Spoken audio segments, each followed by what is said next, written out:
Checheniston rahbari Ramzan Qodirovning o'g'li Adam Qodirovning korteji Grozniy shahrida og'ir yo'l transport hodisasiga uchradi. Avtohalokatdan so'ng Qodirovning o'g'li Rossiyaning Moskva shahridagi shifoxonaga olib ketildi. Dastlabki ma'lumotlarga ko'ra, kortej juda yuqori tezlikda harakatlanayotgan bo'lgan va to'satdan to'siqqa duch kelgan. Avariya vaqtida mashinalar bir-biriga urila boshlagan. Oqibatda ko'plab odamlar jabrlangan. Biroq Chechenistonda hozir kuzatilayotgan sarosimaga aynan Qodirovning o'g'li yo'l transport hodisasi ishtirokchisi bo'lgani sabab bo'lgan. Ma'lum bo'lishicha, Grozniy markazidagi sodir bo'lgani taxmin qilinayotgan avtohalokat joyida yo'llar berkitilgan va Adam Qodirov dastlab olib ketilgan respublika shifoxonasi yaqinida katta tirbandlik yuzaga kelgan.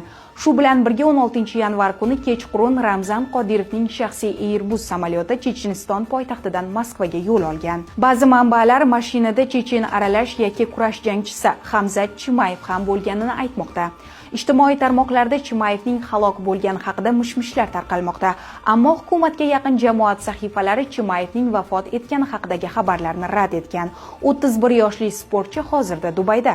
Voqea bo'yicha Checheniston hokimiyati rasmiy bayonot bermagan. Ma'lumot uchun 18 yoshli Adam Qodirov Checheniston rahbari Ramzan Qodirovning eng mashhur farzandlaridan biri.